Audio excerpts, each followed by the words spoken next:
just a quick intro. I had a really hard time finding paper templates for the old bindings that I got off of Craigslist. So, following video is how I managed to put together a template and go through the whole process of remounting bindings to fit my ski boots. Thanks.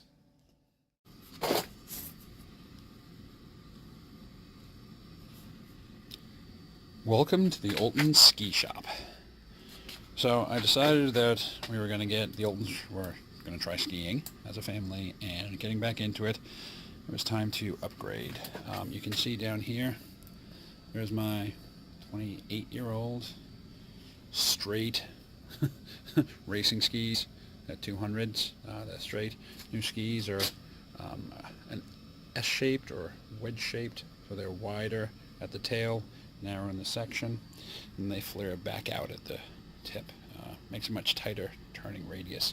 Anyway, I've never tried these, so since it's not a done deal that we're going to do it all, I decided it was time to get some off Craigslist. And but as you can see, I have giant boots because I have giant feet, so that required me remounting the bindings, because as you can see here, this is the bindings as they were, not even close to fitting. I've never done binding remounting, but it looks like it worked out well. Here's the the ski I just finished, and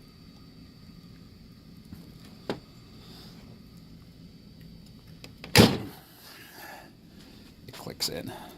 So let's see how it actually does on the mountain this weekend. Anyway, I'm now going to show you how I did this, because it's just kind of cool figuring this out.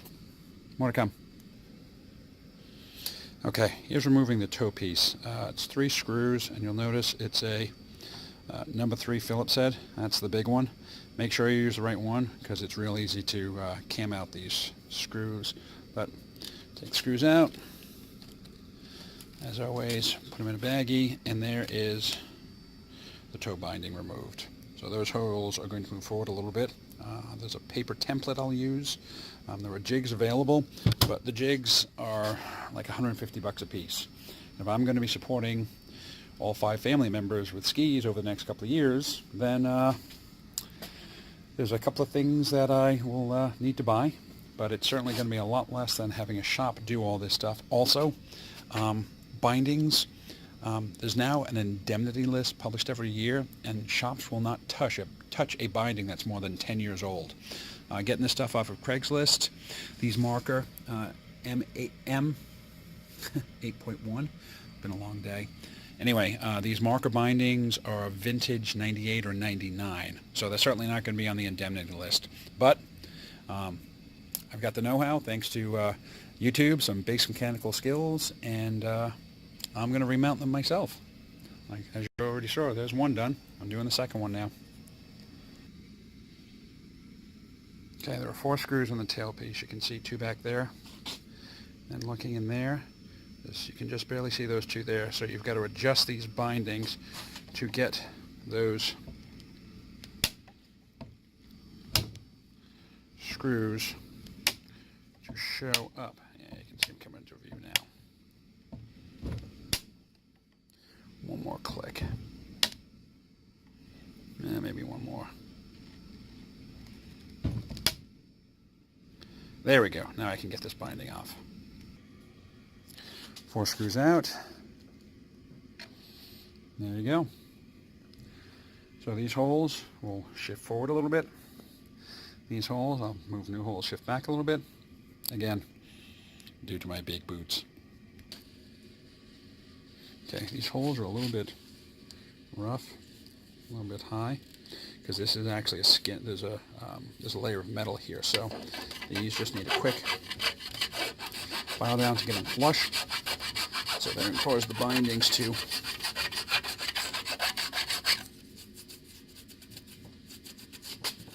It doesn't have to be perfect, but you want to make sure that you've got no interference. Oh yeah, that one's a little bit rough. The liquid you see there is a little bit of grease in the binding. There we go. Again, Just need these to be flush with the top of the ski. Now, for starting out, there's two things that you have to mark on the ski, and it's easy to put a piece of masking tape down. You need to mark the center line of the ski, and I'm going to use my trusty vernier caliper to figure that out. You need to make sure that you're measuring from the metal edge to the metal edge, because as you can see here, it kind of rounds a little bit. So the calipers are long enough that they'll reach down and actually touch the metal edge at the widest part. And then divide by 2. I'll try and show that. And then you need to mark the ski boot center line. And all skis will have a marking. You can see on this one right here, this little line. So I'm going to mark across here. I'll use a piece of blue tape so it's different, so I don't have to worry about anything else. Again, I use the vernier calipers to make sure I get a 90-degree, place the blue tape at 90 degrees. There's the boot center line marked, and again, so make sure I know that this is the boot center line and not this. I will just put a little arrow pointing to there. Okay, so now the vernier caliper, I'm going to snug it up so that's touching there. Make sure I've got 90 degrees. Draw a line across there just because that's easier. I take the caliper off, read it, and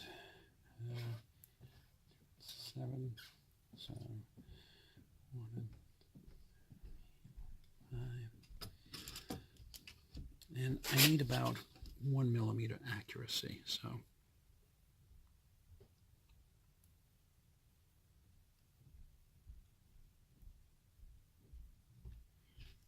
about there. Center line according to this. No, that's not true.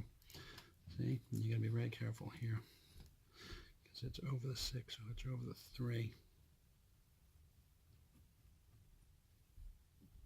Okay, so that is center line.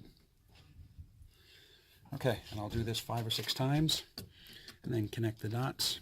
And because this is a shape ski, it goes, let's get that measurement. So that one's exactly.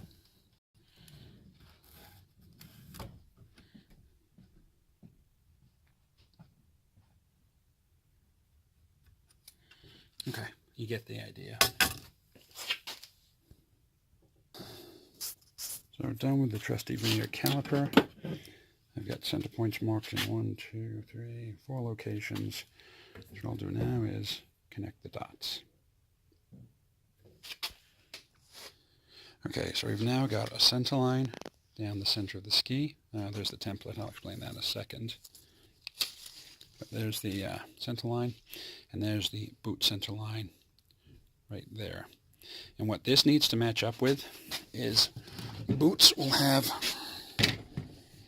a marking on the bottom of them right there. So that needs to match up with that. And then there's also an important thing to point out here is the sole length of the boot, which we marked on the boot, heel, and my boots are 369 millimeters. So I'll explain the template next. So you can find binding templates online in a couple of different locations. The hard part is matching up to your specific model. As I mentioned before, my bindings that I got off Craigslist are 20 years old. So it's kind of hard to find a template for them because most of the templates, these are not from the manufacturer. People make these themselves with vernier calipers and CAD programs. Anyway, so this is the front, the toe, showing where the holes need to be drilled. The boot sole length, we'll actually cut this. I will cut that at 369 millimeters, so just down here, right beneath the 370 mark. So that will be half the template. And then over here, here's the tail piece or the heel unit, and then again, you will cut that at 300. I'll cut it at 369 millimeters, and then glue them, tape them together. So my problem is This is a Marca M series. The bindings I have here are Marca M 8.1s. They don't match up exactly. So M series was around for a long time, so this must be a newer end of the M series spectrum. So what I did was, using again trusty vernier calipers, I measured the holes that go through here, the spacing on them from front to back and from side to side, for the heel and for the toe unit. So the toe unit does not match up here, but this is a Marker Jester Griffin series, and it matches up with these here. So I'm actually kind of doing a Franken template. Also, the tail unit, this is, what are these? These are 21 millimeters apart for the front holes. The rear are 42. My M 8.1s are 21 apart and 21 apart. And then the distance between them, you can see here, these are 65 and 15, so these are listed at 80 millimeters apart. Mine, per my measurement, are 107 millimeters apart. So what I did was I took this is the toe of the Jester. Again, there's the cut at 369 millimeters for the toe. Then for the heel, I cut at 369 millimeters. I used the top half of the heel for the M series, because they're at 21 millimeters, the right side-to-side spacing. And then I took another M series and cut out another copy of the front holes, but then I spaced these at 108 millimeters, or 107 millimeters apart. So this is the template I used on the previous one. I'm going to see if I can reuse this, because what I need to do next is glue that connection point between the templates, the 369 and the 369 here. That lines up with the boot center line there. And then I have to line up the line on the template, the center line here. I cut little holes here to make sure that I'm doing well there, there, there, and there. Once I've got that done, I'll use a center punch just to mark where the holes are. Then I'll use a small drill bit to get started, make sure everything's in place, and we'll go from there. And just real quick, I'm going to just use the center punch to dimple the skis and see where to drill. Now to peel this up, the template, just Scotch tape there. You can see there's two dimples for the rear two holes on the heel. There's the front holes. You can see look at that perfectly center line. Look at that. So now I'll drill, start a hole, and then I'll use a bit that I'll show you in a second. Okay, those three pilots are drilled. 3 out of 4 here. Let me see if I can show this last one. So little tiny, I think this is an 1/8 inch bit. Okay, and I just enough. Oh, I got to put the camera down so I don't walk. Okay, after drilling the pilot hole, let me see if I can get focus here. This is a special ski bit. They're actually a step drill bit, but for metal skis we'll use a 4.1 millimeter by 9 millimeter. So that's diameter of the little piece, and then depth of it, because you certainly don't want to go through the skis and out the bottom. This was 20 bucks on Amazon, so not a lot, definitely worth it for drilling holes like this. So I drilled the holes without the camera just because I wanted to show you, but here's just a quick, that goes in and then sits flush. So it sets your depth just right.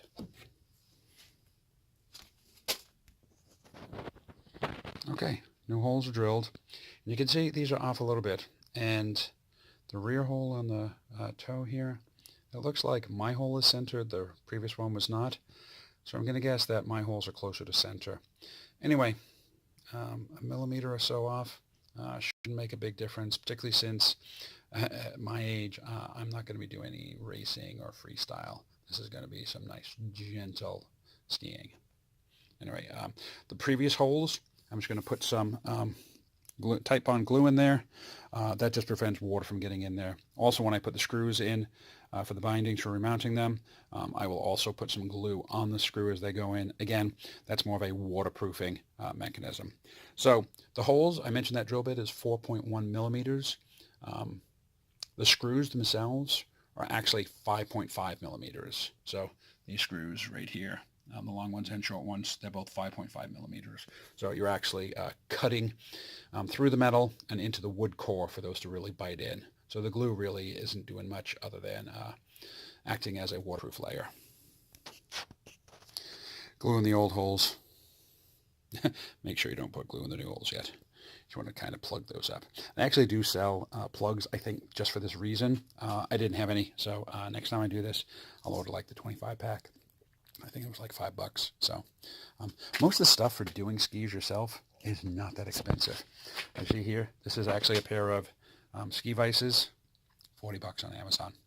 It's probably going to cost me about $200 total to buy all the tools and specialty items that I need for doing skis. But if all 5 of us get into skiing, stick with skiing, as the boys get bigger year over year, I'll buy cheap stuff off of Craigslist and tune it up, and make sure it's in good shape, resize it, reposition it if I need to, and go from there. Because it costs between $50 and $75 to do a tune-up, which is actually waxing the bottom and sharpening the metal edges. Yeah, here's a little tune-up toolkit that I bought that's got files and wax for everything you need to do there. That was $60. So, and then the specialty drill bit for remounting. It's going to be pretty cheap to maintain skis, getting them off Craigslist for $30-40 a piece. So, okay, the bindings are now fully mounted. Only took me about an hour and a half to do the first one because it was like, if you screw up, there is no recovery if you're off by a little bit. But these are now sized for my new boots. I'll show you that in a second, but first, let's compare the 2 skis.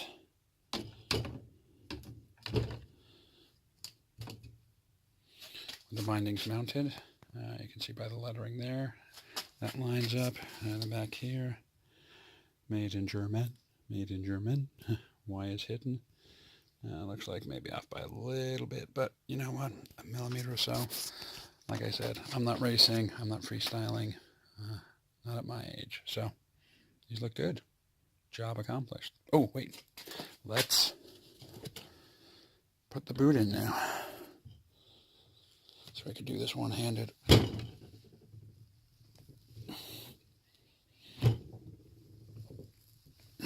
need 2 hands. There we go. Sorry for the video there, but that is now fully locked in. That's awesome. And if we compare my new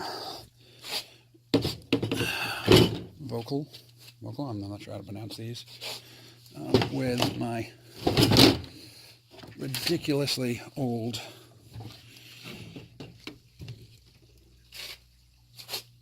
I had this here just to see what it would look like, but yeah. So my new vocals, my new shaped vocals, new to me, are 184s. And as you can see, my Castle street skis are 200s. So, yay! My first pair of shape skis.